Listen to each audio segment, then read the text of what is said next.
Welcome in, y'all. It's kind of a special stream tonight. I turned the volume down on the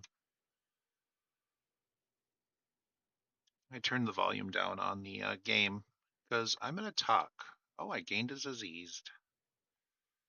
That's what you get for drinking from radiation. What did we get? What did we get? We got. I got dysentery. Of course I did. Luckily there's symptomatic. Anyways, so what does this button do? Oh, I like that. Okay.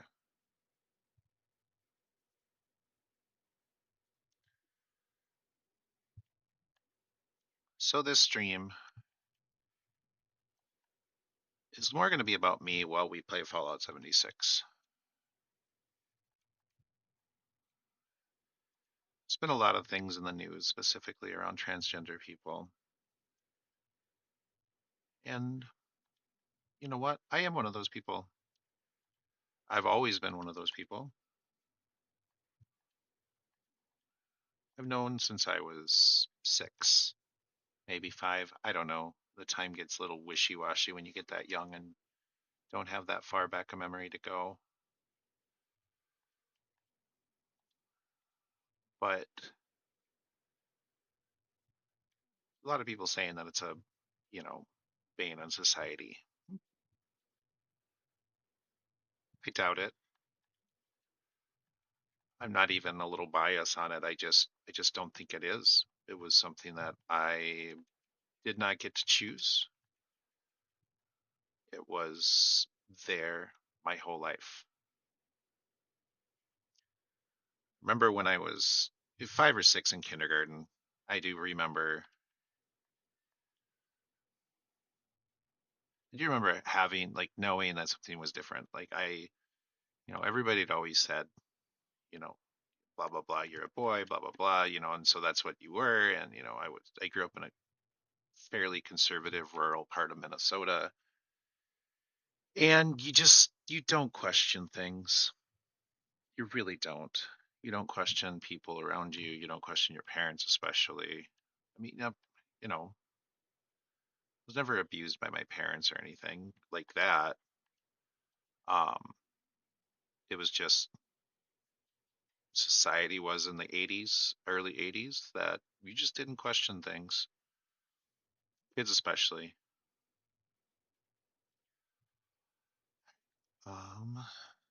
Good here.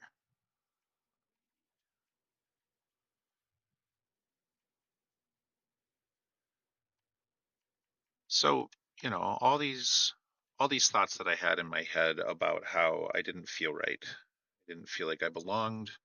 I didn't I didn't know how to, you know, it's one of those like I don't know what to do with my hands type of things. Like I feel wrong. I feel like I should be something else. About the time I was in second grade, I had words for it. I knew exactly what it was. I knew that I wasn't a boy. But again, everybody in my life always said you're a boy. So that's, just what you do. You just follow the path. I do remember specifically I had been invited over to a classmate's birthday party. Um, this was either second or third grade. I don't know. She might have been, I think she was a year younger than in the class below. She had an amazing party dress, and I remember those little gel shoes. And I was so jealous that she got to wear those. And that was really the first time that I had words for it, is I put it together in my head of what exactly was going on. This needs to change.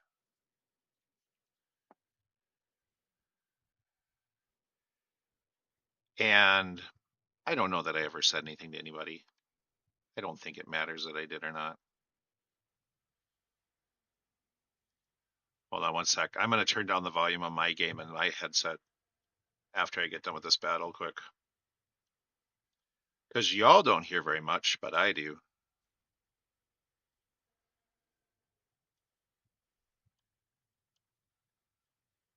Look at that bloat fly pulling aggro. I need to turn on the audio in my ears. Yeah, that's a bit much because I need to hear myself think. I turned down the audio in the stream so that you could hear me talk. My stream, and I decided that that's what's going to happen. Anyways, uh, everybody just kept telling me, you're a boy, you do boy things, you do boy things. I think I don't remember if this was Head Start age or kindergarten age, but I just remember a small like family normal get together with aunts and cousins and everything. And there was a period of time where the girls went and did makeup and stuff, and I wanted to do it. And then it became a lot of like boys involved, but it was clown makeup because that's what boys were allowed to wear for makeup, a conservative in a conservative information or you know what I mean, a conservative area. So it's just a lot of false starts. Things really just kind of kept going, just kept living life. This just it got to the point where I just thought this is what everybody felt. Maybe that's why everybody was so insistent on, making sure that people were marked in their head or in public, or the colors that you wore. Or what that's interesting. There's a scorched on that post. Um, I figured just everybody always had these questions, and so you were put in these qualifications. I never knew I could question stuff. I think that's probably some of the harder parts of all this is that I didn't know what I didn't know. I didn't know how to I didn't know how to navigate the world. And I was learning from a very like you don't air your dirty laundry type of family. So things just kept going. And a relatively happy kid. I don't know, I grew up on a dairy farm. We had to do chores, we fed calves, like it was just regular farm kid thing. What? Oh, that's right. Still got this one going on. It was the summer after fourth grade. Summer after fourth grade, I reported it. It was the summer after third grade. Wait, hold on. I'm thinking in my head. I mean, we're talking about the early 90s here, so I'm just trying to get 30 years through my head. It was the summer after fourth grade. One of the employees on my dad's farm just decided that he was going to get his jollies. I don't know. But he decided that while we were in the barn, and he and I were supposed to be cleaning the back pens where you keep the cows that are pregnant. And I was in there doing, I think we had a few calves in there. And he closed the door. He locked it. And I mean, the walls are tall. I was a fifth grader. I was tall or fourth grader, whatever. Um, I couldn't get over in time for him to push me back and tell me that he would only let me out if I would let um, one of the calves suck on me. That was only I'm not going to say all the words right now. I'm not going to say the exact words right now. But the gist of it was, unless I let this calf do something to me, he wasn't going to let me out of this thing. Um, and so I didn't want to be in there anymore, and so I let it happen. I did it, and then he let me out. And there was a lot of shame. There was a lot of fucking shame for that for a long time. Um, I said something the next summer. I think I think the situation was that he had just been laid off. Like you know, milk prices being what they were, whatever, my dad had to lay him off, and that's I said something. I was like, "Oh, good," because he made me do this, and I felt really weird about it. And I said that to my mom, and she immediately, she called the sheriff. That was her first thought, and you know what? Kudos to her. She didn't question. She believed me, and she immediately called the sheriff. I mean, this guy was already. I don't. She never liked him. I don't think, anyways. Like, but he was. He never came across as that kind of person to her. But you know, he came across as a lot of other stuff. We went through the whole court case. He ended up pleading because, I don't know. It was the early '90s. It was sexual assault on a kid. There was no, it was a story thing, and we weren't really to the believe people part of life yet. And I think he spent 4 months in jail. Um, I I repressed a lot of that. I don't even remember the dude's last name. Like my brain won't let me remember it, and I refuse to let anybody tell me. Um, the people who do know, no, I've flat out said, do not tell me last names. But mostly because I don't want to obsess over what happened to him after. Look at me wandering around aimlessly. What am I supposed to be doing? Oh, there's supposedly a tracker out here. Oh, we're on the opposite side. Needs to be. It's probably going to be down there. Um, part of the court, part of that whole court thing was that the court, uh, the court paid for therapy. Um, it was a small town. It was 3 hours west of Minneapolis. Small town, small town therapist, early '90s, conservative area. And so I get into the therapist's office, and she starts talking, about, making sure she got the story right and all of that. And she asked me what I thought. She's like, well, what do you think about all this? And I just flat out said, you know what? Had I been born a girl like I was supposed to be, that never would have happened. That was the end of therapy. There was no more therapy after that. She told my mom and the courts that I was going to be okay. Um, and so that's when I realized that that was the start of the inkling of maybe shit's not like this for everybody. What am I looking for? Why is there a naked mannequin here? What are you looking at, dude? You looking at water purifiers? I mean, it's a thing. Um, so what do I need to do? I need to go back. Um, I remember seventh grade. I got words. I got the actual terminology. Well, at least the '90s terminology for it back in when I was in eighth grade. But I remember in seventh grade, um, my closest cousin and I, he's 3 days older than me. We lived 5 miles apart. Um, we were just hanging out at like a regular lake, whatever. And I asked him, I said, like, do you ever just like wonder what it would be like to be a girl? And he flat out looked at me. He said, no, I never wonder that. Why would you wonder that? That seems weird. That's wrong.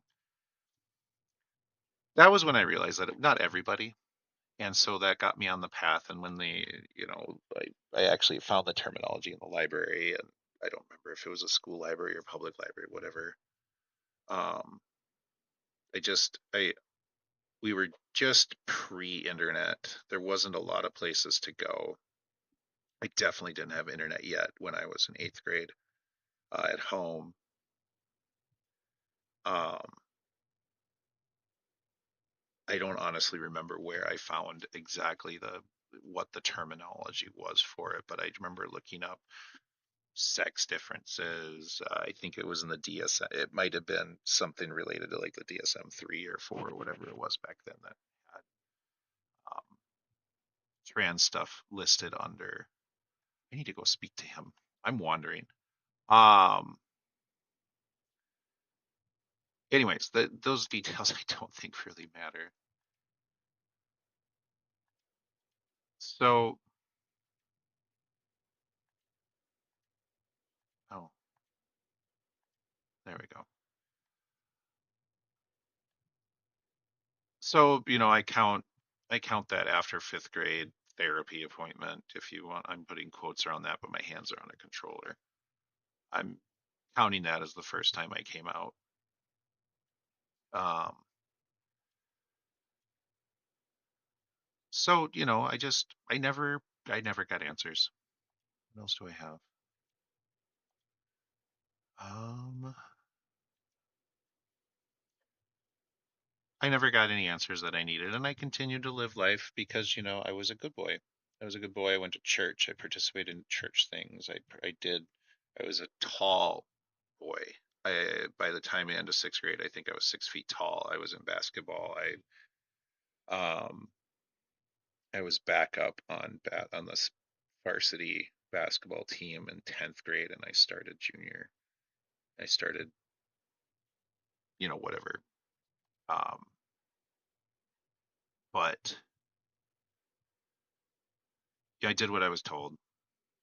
I was FFA president. I was in 4-H. I played violin, trombone. I sang bass and choir. That's the message up there. I don't. There's not a lot to say about that. I did what I was told. I was a good boy. I didn't argue anything. I didn't push. I didn't argue for myself. I didn't put boundaries in for myself because I didn't know I could. And I just kept continuing life. Started dating a girl in started dating her in 10th grade. Um, anyway, she was a year older, different school. When she ended up in college as a freshman, and then I was still a senior in high school, I think she was going to a school that was like an hour away, hour and a half away, something like that. Not nothing too far, as far as like rural Minnesota driving goes. An hour and a half is like that's a trip to Target. Anyways, um, so I had a dream. I had been lucid dreaming when I was a junior, starting when I was a junior. I figured it out. I'd read a lot of books from the library about it. And um, something that was interesting about my lucid dreaming was that um, you hear some people, there's a very much an n equals nothing or two or whatever, really small number about this, but I'm saying this, but you hear some few trans people talk about when they have been able to lucid dream, if they've been able to lucid dream, it's always they got to transition themselves. Um, I was always I was always a girl in my dreams. I was always a woman in my dreams. I didn't have that. It was the reality for me in those like lucid dreams was that I just lived a normal fucking life as as the girl that my brain said I was. And that was really hard to deal with. But anyways, I told that girl at some point on a phone conversation about these dreams, that this is who I was in my dreams, and it's who I wanted to be in real life. And so I'm kind of considering that my well, it's my third coming out. I'll tell the second in a second, but um the we broke up that night. I, I honestly, like, I'm thinking, it was the late 90s. This would have been 99. Yeah, I was a senior that year. Yeah, so this would have been 1999. She grew up on a dairy farm too. Whatever. That I don't know that that was the whole reason. I'm pretty sure I found out later. I think I found out later that she had actually like cheated on me at a party or something. So I don't put any blame in her. I don't harbor any bad emotions. My heart got broken because, of what's going on in my own head. But so anyways, back to the second time. Um for years, up from like maybe ninth grade, I'd been I've been kind of shuttling out some clothes from my mom's room and just trying them on, because you know what? It's not that I felt like I was good enough to, or looked good enough to wear them outside, but as long as I didn't look in a mirror, I felt right. I felt like there was the I felt like the dissonance that had always been there was gone. And that was really it. The coming out was the kind of the second time was oh, look at me wandering. Um, just walking down the wasteland road. Uh, the She found I had kept a tiny stash. The stuff she didn't wear anymore. It was old. It was in the back of her drawers or whatever, and I just kept it under my bed in a little box. And she found one. She found them one night, and she flat out asked me. I mean, to her credit, she asked me, "Do you want to be a girl?" And this is where the whole growing up Christian, growing up Lutheran, growing up in a small rural area that where gays are jokes, and this is going to be a huge content warning for this one right now, but there were games called Smear the Queer, and it had nothing to do with queer people. It was just the game it was called when we were playing pig pile or whatever it was with a football. Like whoever holds the football, you try to tackle them. But the game was called that. This is probably why I still have the slightest of issues identifying or talking about the queer community, because it's in my brain, and that was tough. I need to go deliver these to Jack. Here I go wandering again. Um, where'd you go? So it was. I told her no. Back to the whole, like, she asked me. I told her no, and she and I have talked about that time later. We have talked. She and I have talked about that time later, and she has flat out said, she's like, I don't know what I would have done. She's like, I didn't know what I was really thinking at that moment, anyways. And I honestly, I don't. I was mad at her for a while because I didn't have all the information. Um,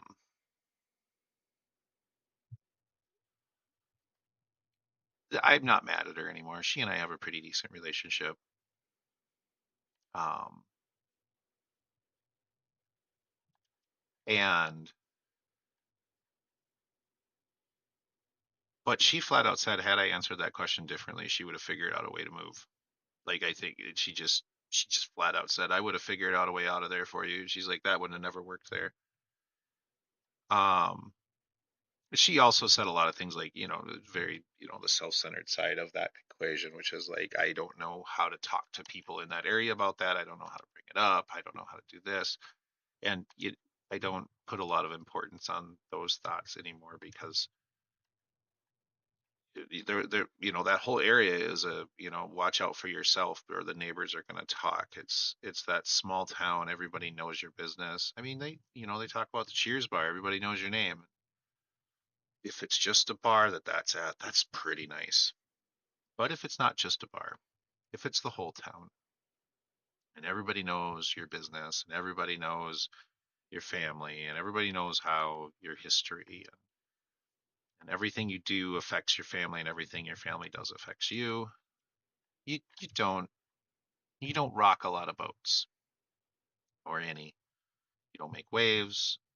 You obey the wake signs. I don't know why I'm in a boating analogy. Um, but you just keep quiet, and that's where we don't air the dirty laundry. I think really comes from is that I don't feel like debating this.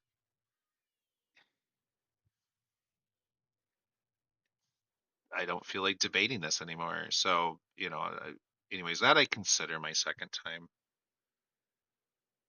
Um, so then I shut. After that third time, after coming out to my late high school girlfriend, I just didn't anymore. I was like, well, I'm not just this just feels horrible whenever I do it, so I'm just not going to do it. I had zero support. I had the words. I had things online that I read and that kind of stuff. But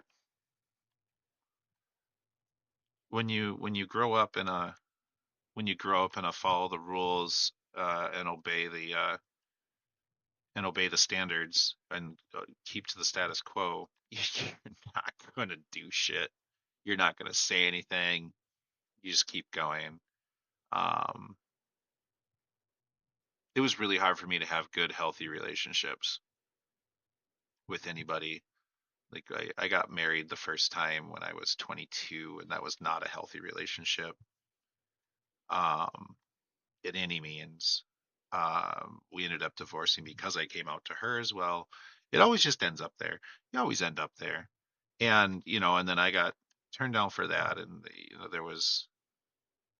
um, there was definitely some bullying that happened from that. I'm so thankful I was living back in the small town. I moved to the metro area for a few years after high school, and then I moved back after I got married because she had kids and whatever. And I, thought the school district was really nice. And as what everybody thought was a white cis straight dude, that's where you go. You go back to a small town because why the fuck not?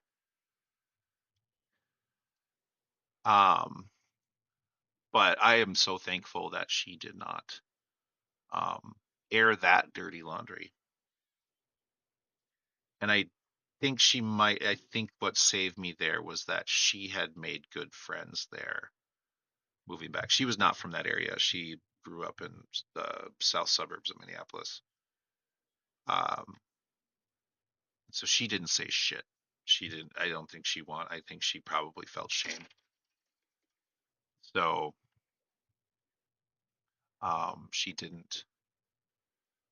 she didn't say anything, which means that nobody knew. And I got to go on being quiet about it. I was 24 at the time. And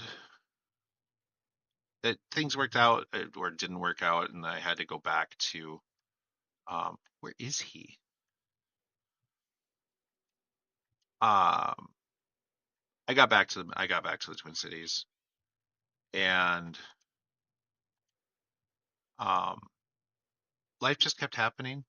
By this time, I had been so beaten down about not knowing what to do. I knew everything about it. I knew, I knew, I knew what, I knew what everything was. I'd been reading. I'd been just absolutely absorbing every piece of literature I could find. And so I knew what everything was going on, and I knew the treatments, and I knew the stuff, and everything sounded just as hard as trying to come out already. And so I was like, you know what? Fine. Just, I'm just going to deal with it. The dysphoria was absolutely, I had to do a lot of, I had to do a lot of routines that would keep the dysphoria down. Um, you know, every trans person's journey is a river. They're never the same. And mine was my own. I didn't have ups and downs. It was a constant flow of dysphoria and remembrance and trying to figure out what to do and how to hide it. I mean, you talk about some um you talk about like the toxic masculinity type stuff, and I don't think that the vast majority of myself back then, of who I was portraying to be, was toxic. I think there were definitely parts that I had inherited that were. That's not what we're talking about right now, but I would avoid things like wearing pink, like just as an example, because geez, can't imagine anybody wanting to see me wear pink, a pink shirt as a 6'4" bearded dude. I had an epic, uh, I had an epic pre-transition beard, by the way, which is a lot of trans people go through that same kind of thing. Am I out of my armor? I am. Anyways,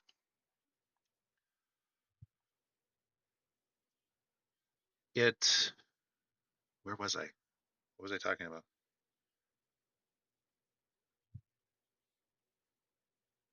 Oh, like the wearing pink and stuff like that. You know, it didn't help that I didn't know how to be a dude.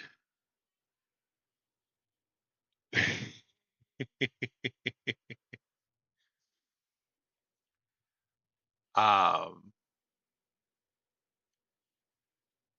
yeah, so I just where are these? Are they in here? Um, yep, there's one over here. Where is it? There's the carrots. We got venison around here. No, they're both. Oh, no, there it is. Um,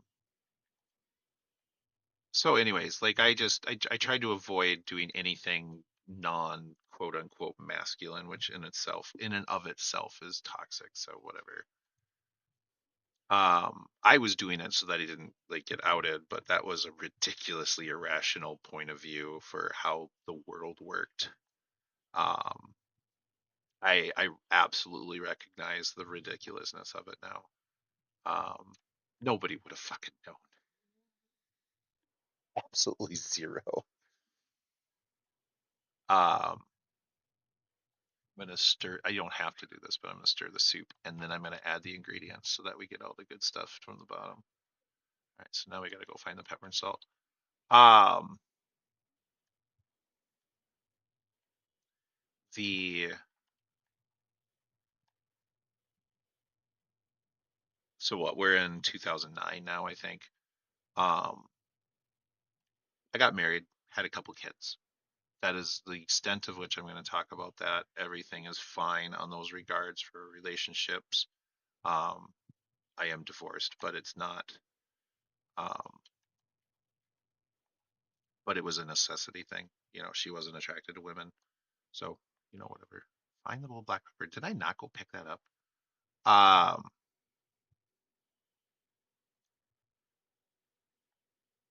it's a lot of pepper. Anyways, um, the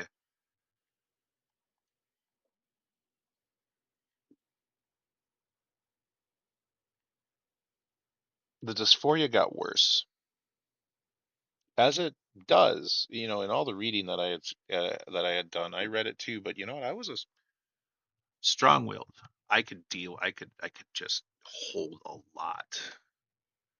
I could hold a lot in. And what should we add? Should we put let's put some psycho in there. It's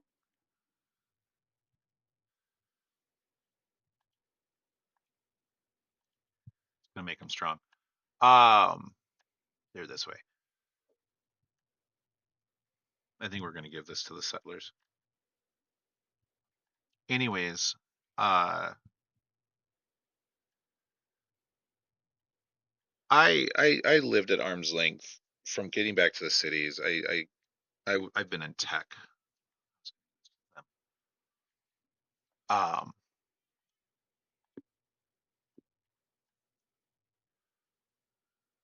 so but I was because of the way that Minneapolis is kind of configured as far as population goes, the communities everywhere, which is amazing. And I had so much going on in my head that in my own head that I could never make out whether somebody was in was gay or trans or anything like that. I grew up in the wonderful time of Silence of the Lambs and Tu Wong Fu, and those were not great for a not out trans for a not out trans person to have as media. So yeah, I never really interacted with the queer community at all, outside of a professional capacity. Um, I'd like to think that that I wasn't a bad person to them. I doubt I was because of the how they just kind of showed up for me when I did come out. Um, but it's it's weird keeping your people, keeping the people that would understand you at arm's length for so long and on purpose. And it's not, I don't suggest that anybody ever does it. You just want to talk to them and see what their experiences are and learn their stories because they're willing to tell them. They're willing to talk about their experiences, and they all grew up the same way as you did in a small conservative. Not everybody, but some of them did. After I came out, I met up with an old classmate of mine who had moved out of the town when after sixth grade, I think. Um, he had come out as gay in college, officially, but his close friends in school all knew. They all knew because he was very clear with them. I found out that when he was in the same town that I was, that the pastor that he had made a pass at one of our other classmates. And the other classmate didn't think anything of it and just said that it was weird when he got home. And of course, his mom had called the pastor of the church and the pastor of the church and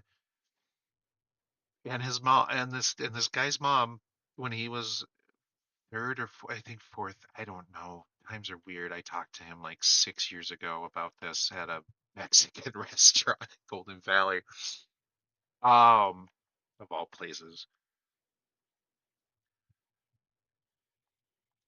He was told at that young age by the pastor and by his mom that he would be going to hell for thinking those things and feeling those feelings. And this poor kid, and I think of this with me too. This poor kid couldn't think any way different because that's what he was. He is gay. He is attracted to other men. And this poor soul is going to go to hell purely because his brain is telling him these things and he can't think any differently. He doesn't he doesn't have any he doesn't feel towards women what straight people what straight men do. So he doesn't understand why. He's stuck.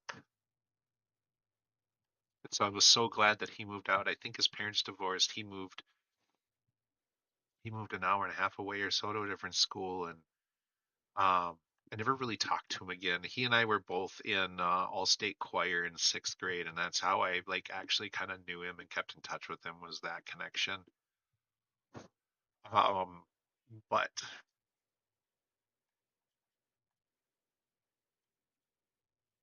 I it all justified in my head. Unfortunately, it justified in my head that I made the right call. I was an acquaintance to everybody. I was captain of the basketball team. I was in all of the extracurriculars, 4-H, FFA. I played trombone. I was the lead violinist when I was a senior. I was an all-state choir singer. So I was in choir as well. I was in everything. I knew everybody. Um, I was an acquaintance to everybody, and I never got invited anywhere. I didn't fit in. I didn't fit. And I know why now. It's obvious now because I couldn't be me. And I think that just ended up everybody just had, I just never got invited anywhere. Nobody was ever a bully. I never really got bullied. I got I got told once that I should wear fifth grade on the playground. I was a husky boy.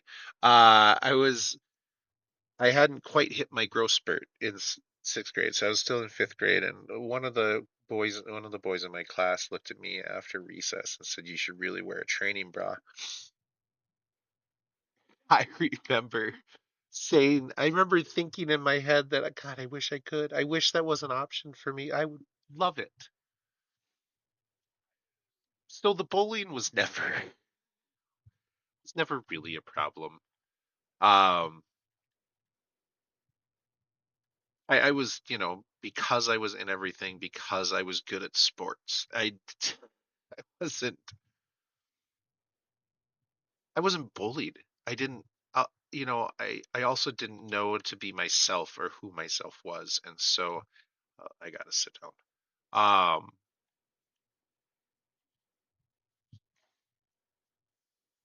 I didn't know to be myself. So serenading the cat again. Um, so bullying was never an issue for me. But again, was I was an acquaintance with everybody and, close friends to pretty much nobody. Um, yeah, I don't have any high school friends. I don't have any friends from high school. Right now, I keep in zero touch with anybody. And it's not that I have blocked anybody. Nobody reaches out. I have zero interest in talking to them. So don't tell me this is. Where are you? Oh, that's okay. Sorry, I saw a muted thing and I was like, no way, I'm muted.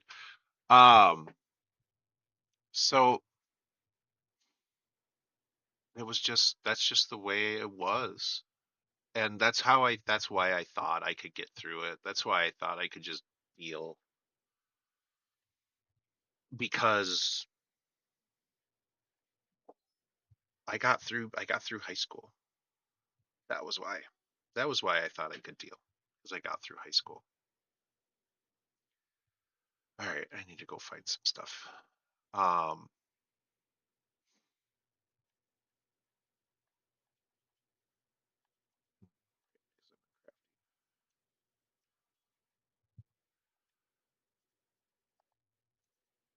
so I started, spouse and I at the time, my wife at the time, we had kids, and I could feel the dysphoria getting stronger. And I was um I was enveloping into myself more. I was just internalizing. At that point, I was internalizing so much that I was internalizing everything. Zero emotion, not just like the steadfast person that, they talk about. I just, I just, I just held it.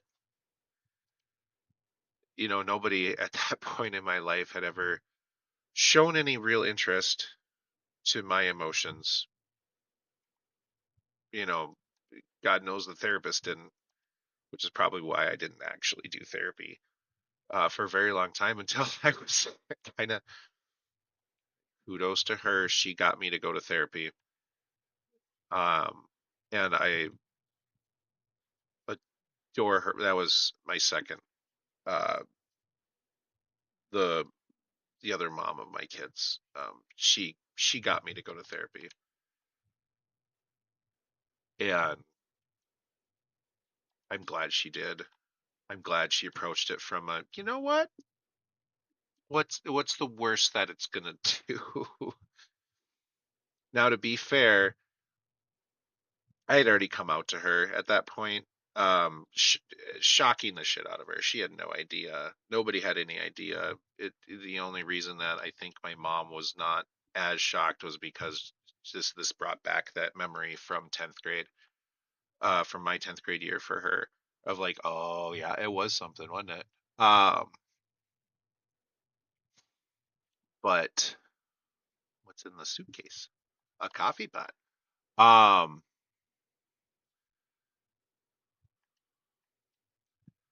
so nobody had any fucking clue. I remember there's somebody watching right now that was part of that coming out thing, and I had come out to her before everybody else because she had come out, and I just needed to know, like, like I had somebody in my corner, and I'm really sorry, but you you were an easy get, which is, exactly what I needed and exactly who you are. Thank you. Um, but it was so I ended up at that therapist, and I just remember doing the intake form. I'd never been to therapy. But dude, I that fifth grade court ordered therapy thing. Yeah, no, that's not. That doesn't count because because that doesn't count. Okay, I need to go. What do I need? A blowfly gland and a blood bug. They're up here.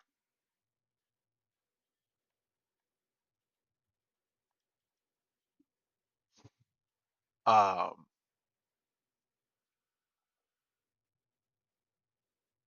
so I filled out this intake form. First question: Why are you seeking therapy? I was like, well, here we go. I'm gonna. Yeah, it wasn't even like I was trying to do a gotcha. It was just, I just flat out said like, well, I guess I should probably just tell the truth here and just be like, I should have been born a woman. And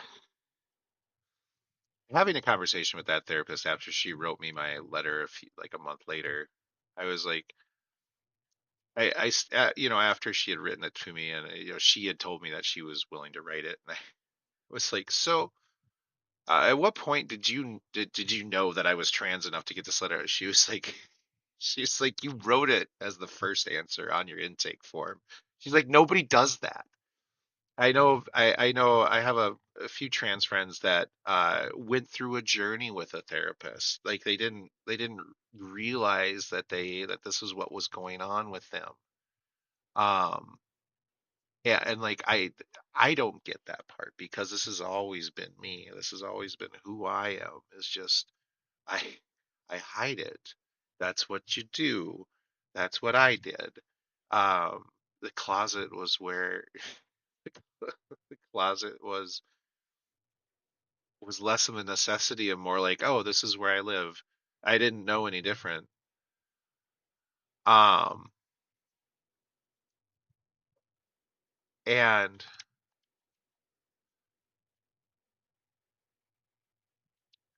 oh goody, we get to go to Chloe. Um, where is that thing? The other way.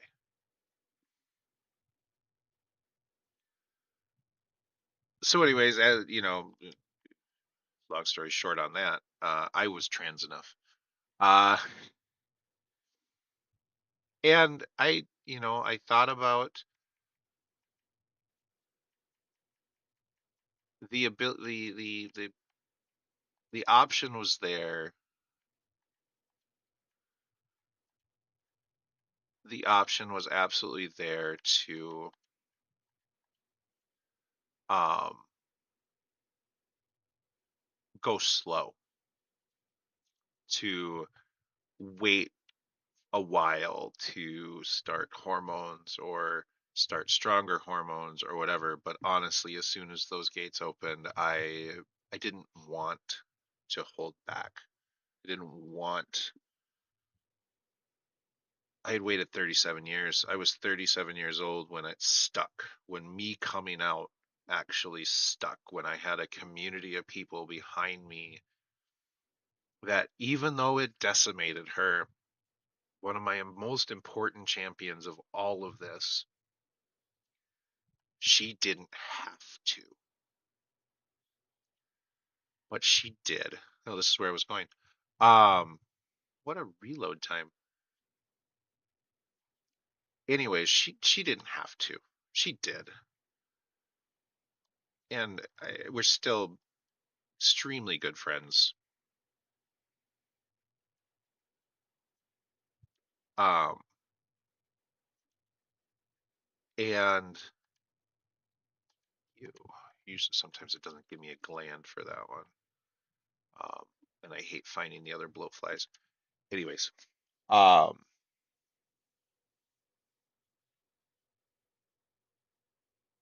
everybody that I knew in the metro area, professionally, and the personal people that I knew were were supportive. I didn't, and I had zero idea what to do with that. I didn't know what to do with a supportive community. And I'm sure I made mistakes. I know I said stupid ass things to somebody specifically, and I feel entirely guilty about that a lot. But I also I can't take it back. It got said, whether or not I meant it or whatever. I didn't mean it. It wasn't horrible. It was growing pains for speaking my words, for using my words, and it's what happens when you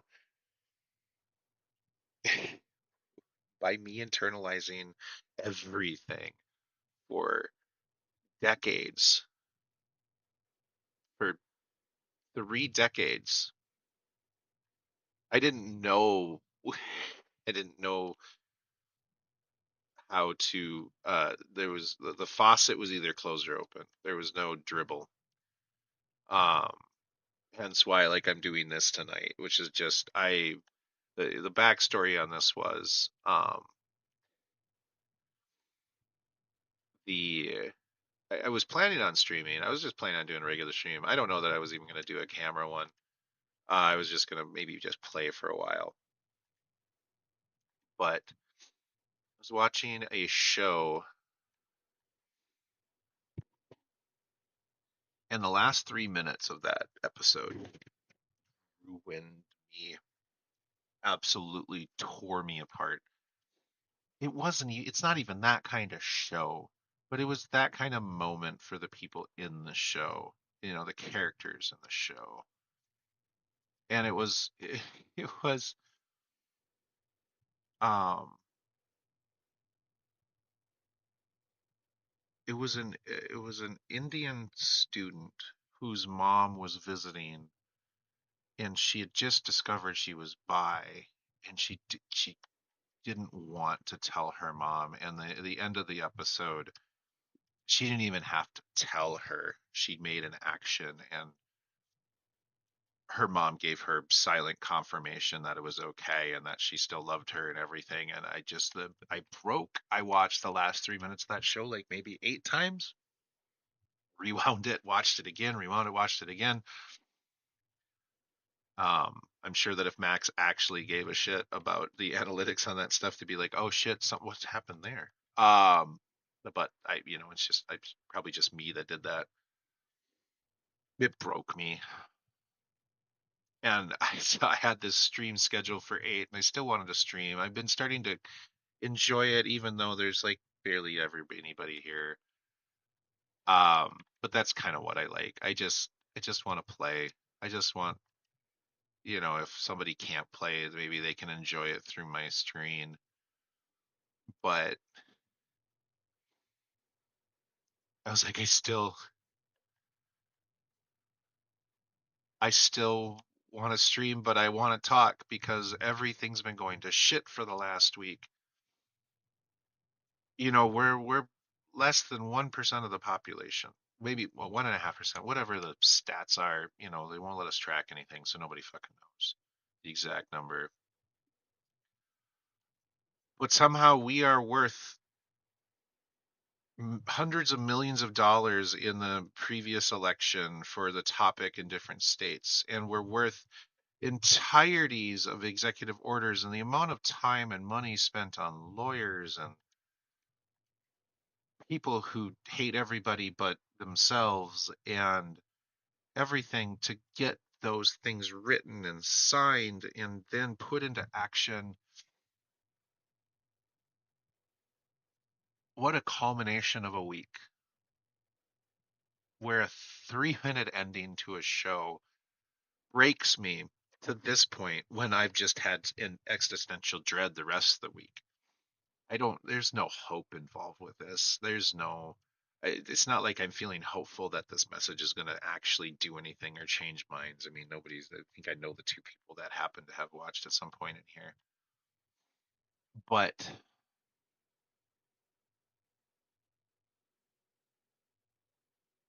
I didn't want to, I haven't walked across that bridge in a while. Um, I didn't want to say nothing.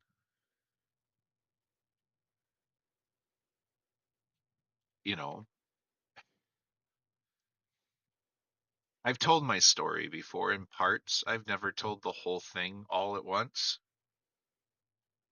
But you know what? What is it going to hurt? I already left all of the platforms.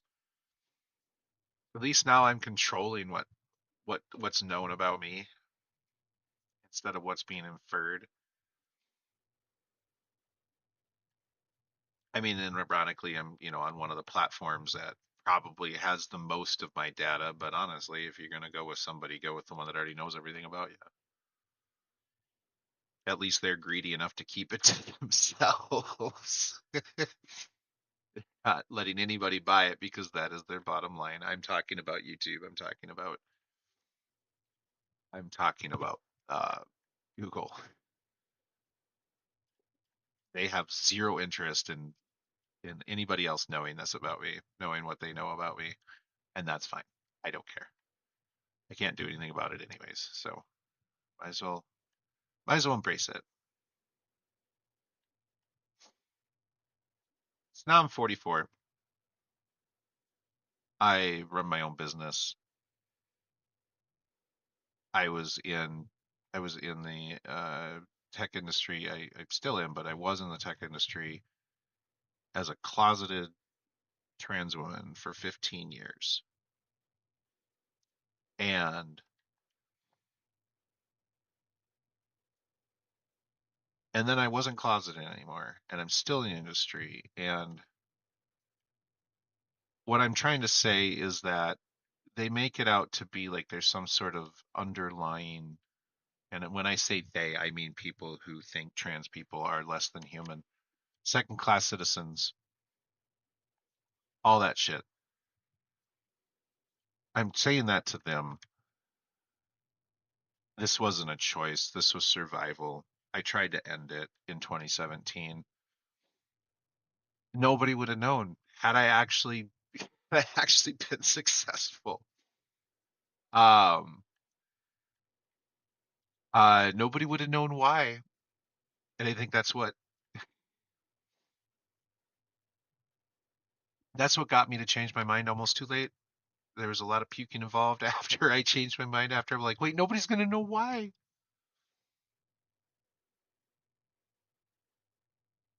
It's just gonna be where were the signs? What were the signs? Nobody would have even known afterwards. Anyways, whew, I didn't feel like it would have been fair to me. It would have been fair to that little girl trapped for so many years. Cover the item from drag. Oh, that shit. He did that. Oh, it's an active one.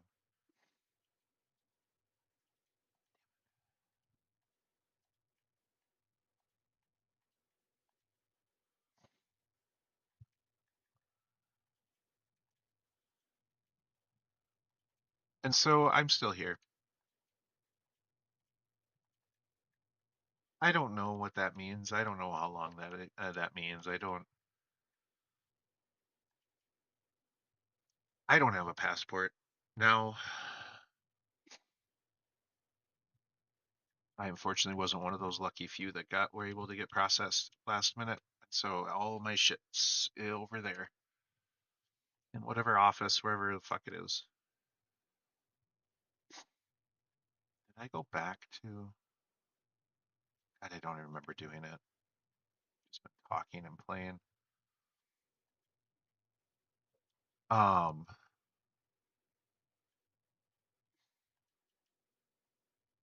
so it's just land crossings for me at this point. I've said that to a few people this week already.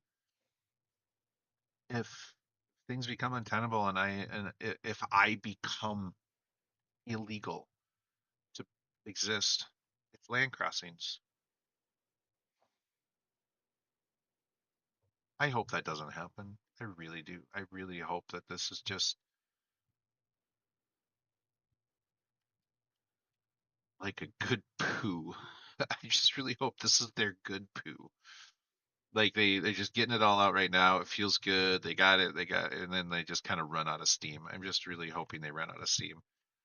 I doubt it. I'm really being this is the most hopeful I can be. I don't know what I just did. I didn't read the note that I picked up that started this quest. What are you doing? Nobody likes you. Um, oh, inflow. Okay, inflow. Wee. Uh, we're going into the out now. Anyways, yeah, that's what I really hope is that there's just a lot of rushing to do nothing. This is like a traffic jam. A lot of hurry up and wait.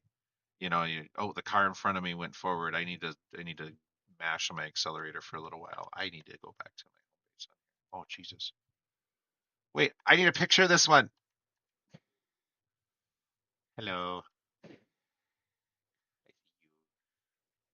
I stim I stim packed myself. All right, now I can kill you.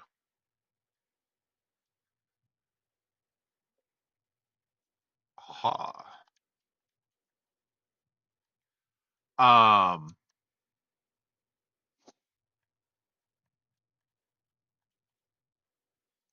So yeah, that's that's my story, and I think I just told it. And how long have I been streaming? An hour.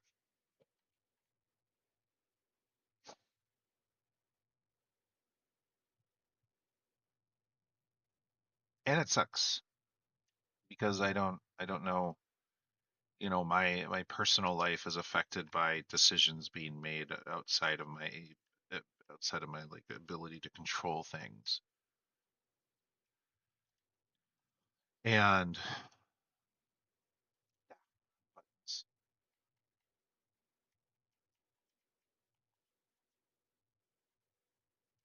Thanks, kitty cat. So, anyways, that's my story.